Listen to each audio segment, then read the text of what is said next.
Today we're wrapping up our 4-part series entitled Leading Through, and the subtitle is Three Essentials for Navigating Uncertainty. As you are painfully aware, and actually don't need to be reminded of, this season has been challenging for all of us. It's been brutal for some of us, financially, socially, relationally. So consequently, we're all picking up the pieces and we're moving forward the best we can. But many of us are actually not simply navigating ourselves through this difficult time. We're responsible for helping other folks move forward as well, right? Family members, employees, team members, students, perhaps your entire community. So if you're a parent, a manager, an executive of any type, a teacher, a city or state official, people are looking to you and they're looking to me for direction, for inspiration, and ultimately for hope. And you know this, while leading under normal circumstances is tough enough, leading people through what we're experiencing right now, well, as my friend Charlie Renfro is fond of saying, this is not a casual endeavor. And, be honest, nobody prepared us for this, right? How do you prepare for a pandemic combined with an economic shutdown that's left us teetering on economic meltdown while navigating social unrest during an election year? I don't know about you, but, this is my first time. And I can't focus on simply getting me through this because I'm responsible for getting the me's around me through this as well. I'm responsible for leading my family through this, our 500 plus staff members through this, and I feel responsible to some extent for leading many of you through this as well. And perhaps you can relate. There aren't any maps. There aren't any instructions. We're making this up as we go along. And this is the tension that every single leader lives with. Every father who's lost his job. Every mother who finds herself parenting alone. Every small business owner trying to stay afloat. Every manager, and maybe this is you, who senses all eyes on him or her when she walks through the door or when she logs on to Zoom. We don't have all the answers. We don't always know what to do. And while much of this feels new, there's something that's actually not so new about it, and that's uncertainty. Because uncertainty is a permanent part of life, and to the point of our series, uncertainty is why the world needs leaders. And it's why the world needs leadership. It's why your family, it's why your company, it's why your city, it's why your state needs you. So we're discussing 3 essentials for leading through disruption and uncertainty. And while these facets of leadership are always important, in times like these, they are more important than ever. So if you haven't been with us, a quick review. The first of our 3 was moral authority. To lead through times of disruption and uncertainty, we have to maintain our moral authority. There must be alignment between what we say and what we do, what we expect of others and what we expect of ourselves. Moral authority is the credibility we earn by walking our talk. And moral authority creates credibility, and credibility creates influence. And come on, in times of uncertainty, influence is everything. The second non-negotiable we talked about last time is clarity. Clarity. You can be uncertain, but as a leader, you cannot afford to be unclear. In fact, our mandate as leaders and as parents is to be clear even when we're not certain. And here's why I say that. Clarity is actually perceived and experienced as leadership. In times of disruption, clarity is the next best thing to certainty. So mom, dad, manager, mayor, teacher, be clear even when you're not certain, which is pretty much most of the time, right? And that brings us to our third non-negotiable for leading through difficult times. You must display your humanity. You must display your humanity. You have to be human. We have to be vulnerable. We have to be transparent. We have to be real. Exercise our empathy muscle. The people who are looking to you need to experience your humanity. And here's why. When I'm convinced that you know how I feel, I will be far more open to your influence. When I'm convinced that you know how I feel, I'm going to be far more open to your influence. Even when, in fact, especially when you're asking me to follow you into the unknown. When you acknowledge and legitimize my fear, my worry, my concern, I'll trust you. But if you ignore it, if you downplay it, if you brush it off, if you criticize me for it, if you seem to be unaware of how current reality is impacting me and impacting my family, I'm going to resist you. And I'll resist you because, you've convinced me that you don't understand me. And while that may not even actually be the case, I mean, you may be as worried as I am. You may be as uncertain as I am. But for me to follow you, you've got to convince me that you get me. Now, recently, I had the opportunity to interview author and consultant Patrick Lencioni on my leadership podcast. And I asked him, I said, Patrick, what are you telling leaders right now? He consults with business leaders and community leaders. And I said, hey, during all this stuff that's going on, what are you saying? And here's what he said. He said, I'm telling leaders to be human. I'm telling leaders to be human, to check in often. Come on, no one has ever left a company because the leader over-communicated or communicated too often. But to be clear, I'm talking about expressing your humanity within the context of your role as a leader. This isn't just empathy for empathy's sake. This isn't, I know you're worried, I'm worried too, so let's just all be worried together. That's a version of empathy, but that's not leadership. And it's not what your family and the folks who are depending on you need right now. Empathy within the context of leadership is for the purpose of building trust so that the people who depend on you will trust you enough to follow you. Now, there's actually a biblical term for this that I think encapsulates this idea perfectly. It captures this dynamic. It may make you a bit nervous, but it shouldn't. And it's the term pastor. Pastor. And, for most of us, the term pastor carries religious connotations, but technically it shouldn't. It comes from the Latin term for shepherd. In fact, interesting fact, the term pastor should have never appeared in our English New Testament because it's not a translation of the Greek text. Early Bible translators actually substituted the Latin term pastor for the Greek term shepherd. And why did they do that? Well, that's a story for another day. But originally, like back in Jesus' day pastoring or literally shepherding was a function, not a church office. It certainly wasn't a position. Now, the important thing for our discussion is that during times of disruption, uncertainty, our families, our communities, and our employees need to be pastored or shepherded.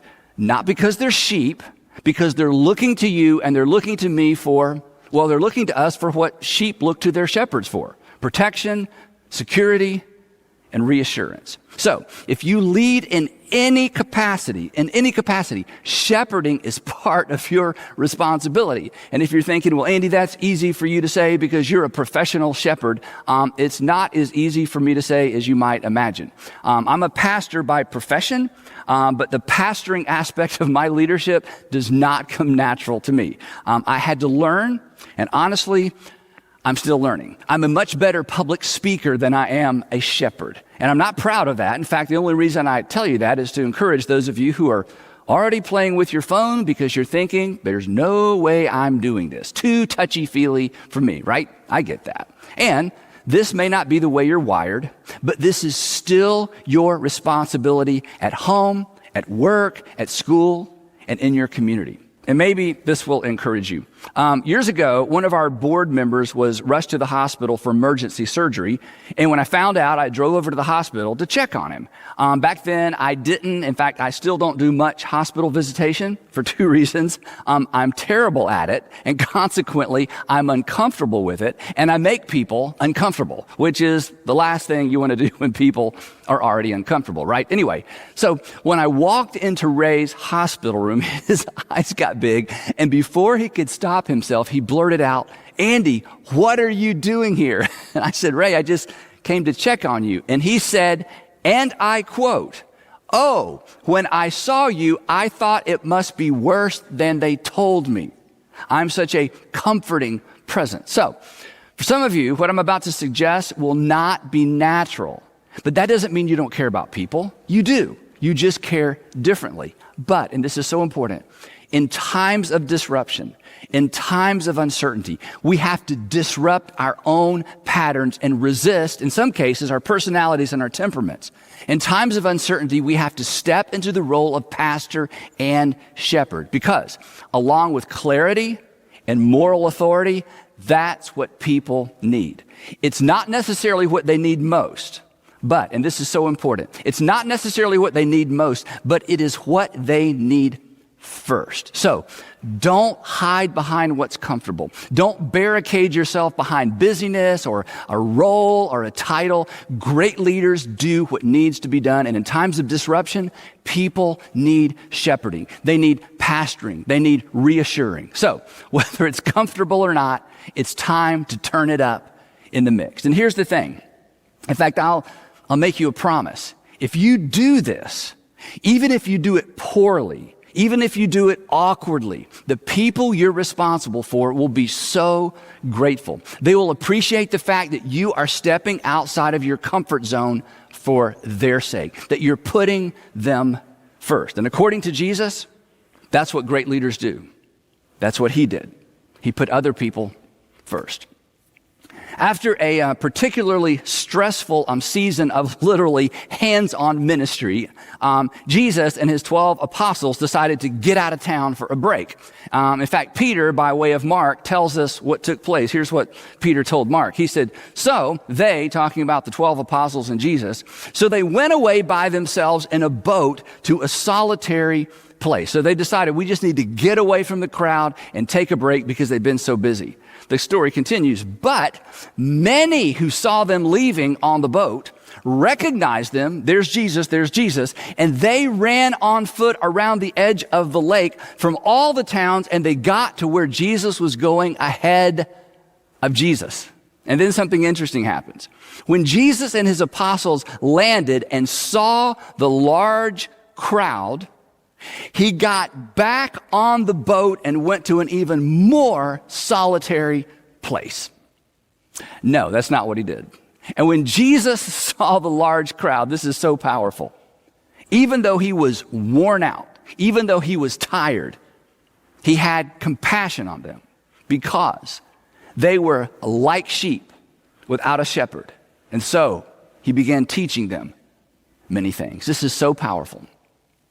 He leaned in and he moved in their direction. In fact, you know the rest of the story. He spent so much time with them that everybody missed dinner. And so then he did what good shepherds do. He fed them, all 5,000 plus of the crowd.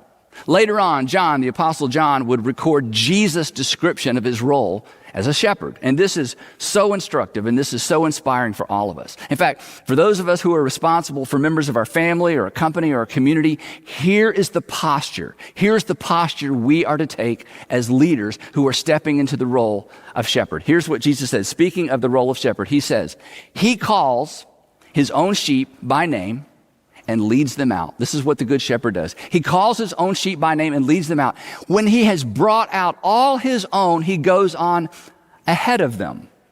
He goes on ahead of them, and his sheep follow him because they know his voice. Now, what I'm about to say next is so extraordinarily important. During times of uncertainty and during times of disruption, your voice is more important than your words. During times of uncertainty and disruption, when it comes to the people looking to you for hope and reassurance, your voice is more important than your words. Your voice is an expression of your humanity. People need to hear your voice. It's not enough for them to read your words. Email and text, those are for normal times. But during times of disruption and uncertainty, find ways for people to hear your voice. When you're tempted to text, call. They probably won't answer anyway, right? Nobody answers anymore. But leave a voicemail. Let people hear your voice because your voice conveys your humanity, your empathy, your genuine interest. And call somebody even if you can't call everybody. This is symbolic leadership. It goes back to what you've heard me say before. Always look for an opportunity to do for one what you wish you could do for everyone.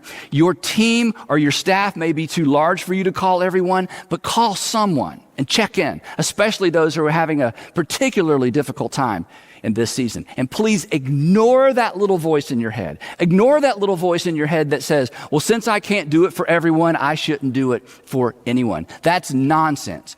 Don't try to be fair. Be engaged, especially now. And again, This doesn't come naturally for me, not because I don't care, but because I forget how important this is. When I first heard that my friend Stuart Hall had been rushed to the hospital with complications from COVID, I came home that afternoon and I told Sandra, and I was telling her all about the things that were going on. And Sandra asked me, she said, well, have you called Kelly, his wife Kelly? Have you called Kelly? I said, no, I'll text her later. And she smiled. She reached over, literally took my phone, slid it across the counter, and she looked at me and she said, I think we should call her now. And she was right. And so I called.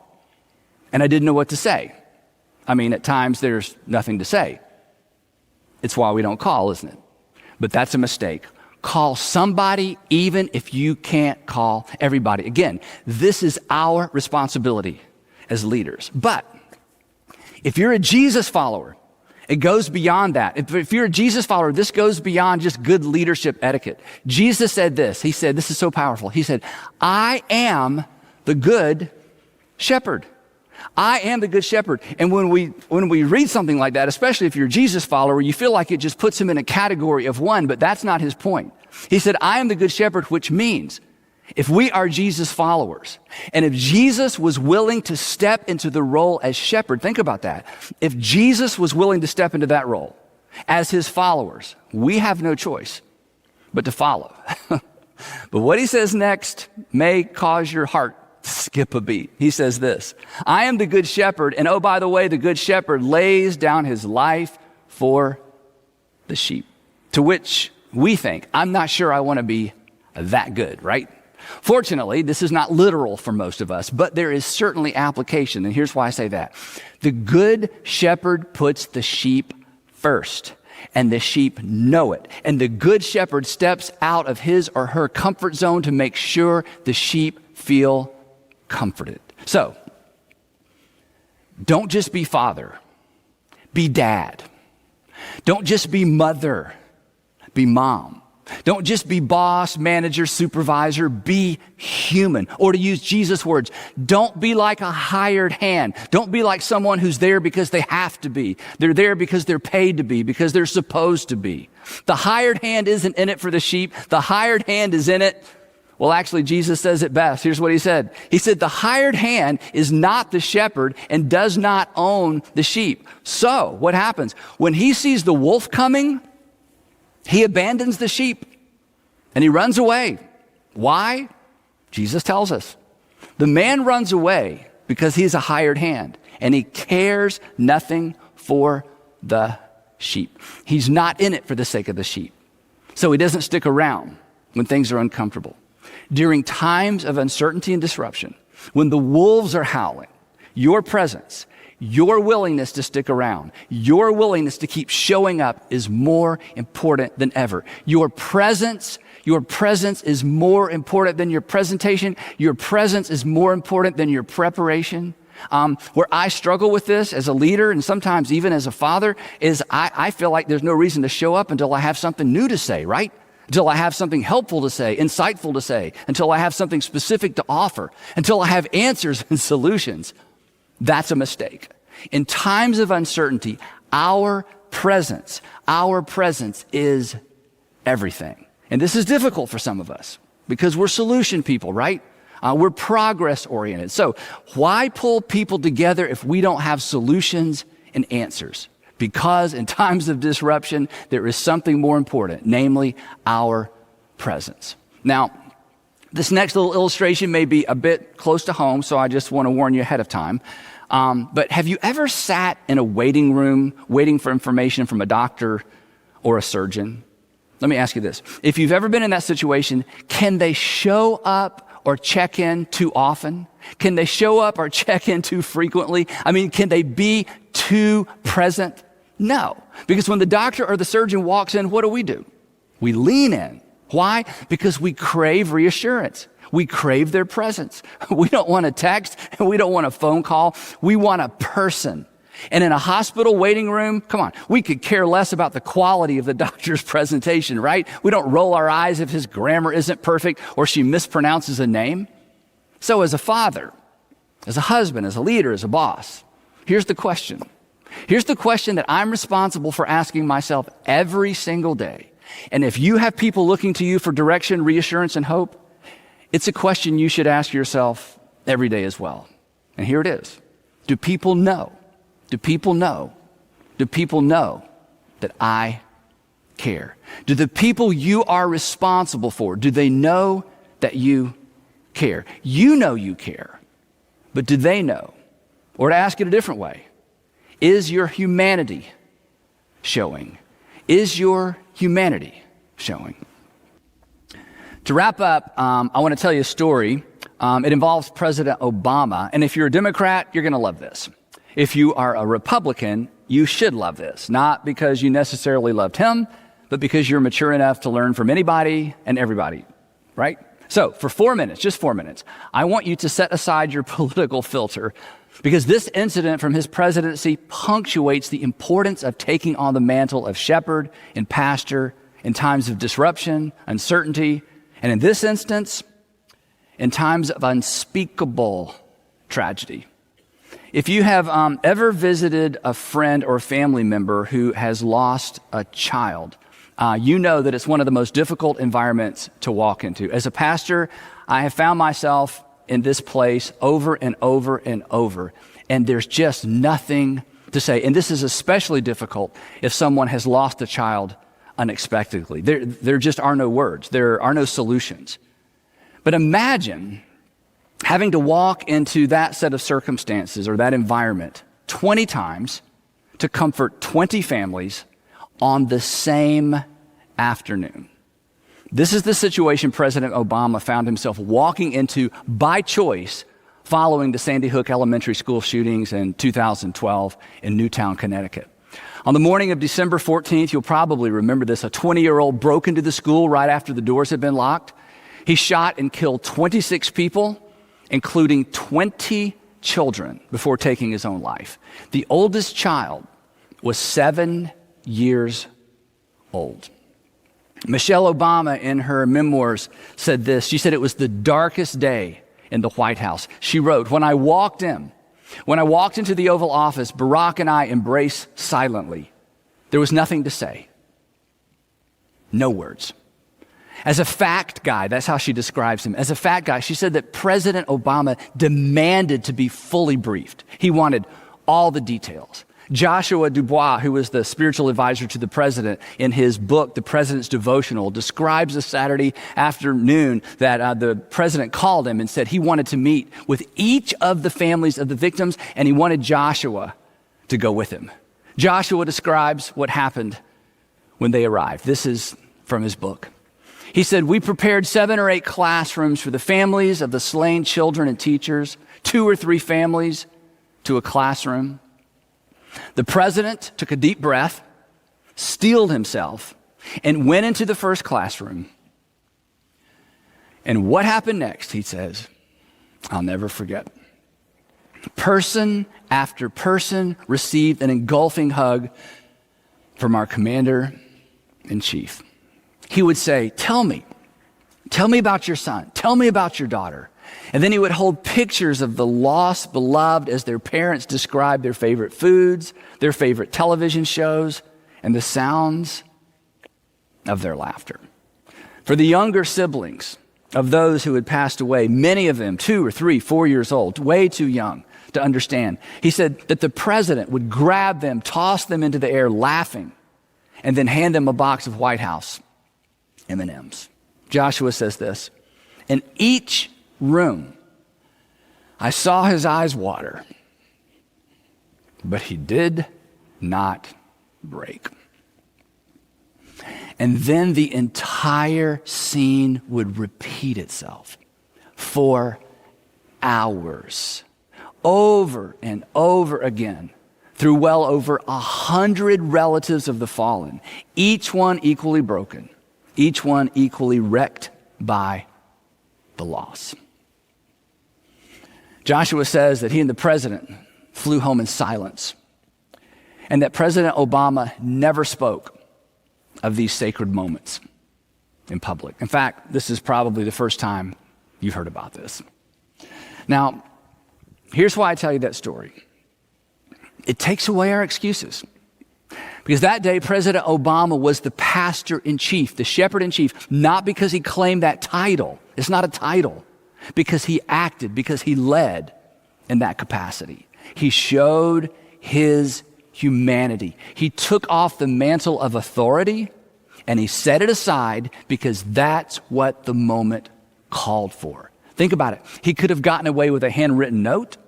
He could have gotten away with just a call. He could have met with all the families at one time, expressed his condolences, and then flown home. But he didn't. He waited in because that's what the moment called for. The point being this: there's a time for us non-huggers to hug, for us order givers to listen, for the fact people to stop and just feel, for us progress people to pause and just be in the moment, for fathers to be dad, and for mothers to be mom. In times of disruption and uncertainty, words are important, but words are not enough. Lead with your humanity, your presence, your compassion, your empathy. Assure the people who are looking to you that you care. Make sure your humanity is showing.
Chẳng được quên khi cơn mưa đêm lại về. Em nơi quên lời thề và ta như đông chìm sâu. Không gần mới em anh nhận màu. Em chỉ cần mơ đâu em bay. Chỉ còn là những cơn mưa vô giá. Cho bên mơ em không mơ anh. Anh một đêm mơ. Chỉ cần bên em không được cần nhớ. Và chỉ có em không còn nhớ. Và người ta bên nhau như ngã tớ. Muốn nhớ về say em chỉ có mấy em ở đây. Và anh như muốn chết đi nhưng không muốn em mãi mãi. Tình yêu làm cho ta đau đầu. Không em như nằm hâm mộ. Anh như đang mong cầu. Và mưa bên em ngủ sầu. Chào các bạn mai em mơ. Chỉ có bên em nhưng là khó mơ. Em vẫn đang dài. Em muốn bên ai. Anh không mong gì hơn. Chỉ mong em sẽ ở đây ôm anh thật gần.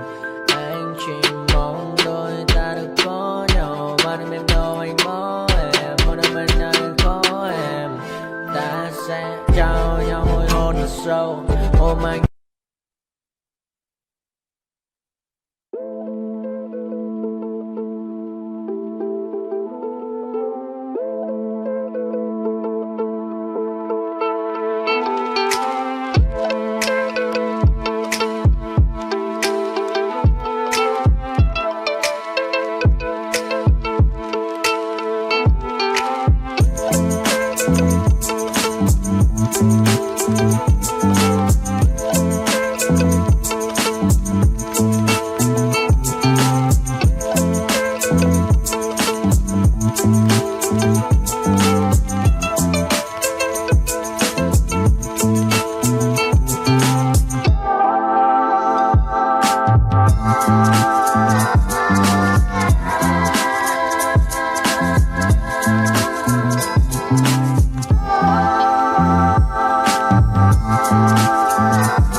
nightmares in my head, I fear that the thoughts build up until I can't hear, that my mind fills up into a creature, and it haunts me somewhere much deeper.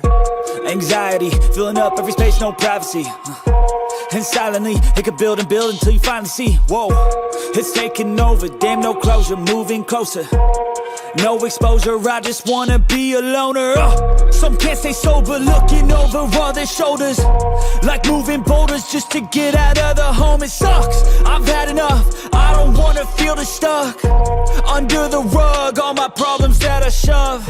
I got nightmares in my head, I fear that the thoughts build up until I can't hear, that my mind fills up into a creature, and it haunts me somewhere much deeper.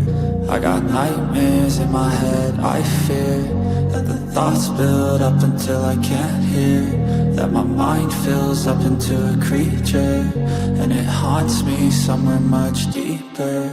I've been feeling weird, I can't seem to focus good enough. Nothing's really clear, sometimes it could be a little tough. I just need to feel like the end's in sight for me, but let's be really real, anxiety can foggy all this stuff. I've been feeling weird, I can't seem to focus good enough. Nothing's really clear, sometimes it could be a little tough. I just need to feel like the end's in sight for me, but let's be really real, anxiety can foggy all this stuff. It sucks when you finally feel like giving up. Oh God, no luck, everything feels like you're sticky stuck. I'm lost, handcuffed to the bed where I sleep, don't give a fuck. Can't stop, unplug, feeling over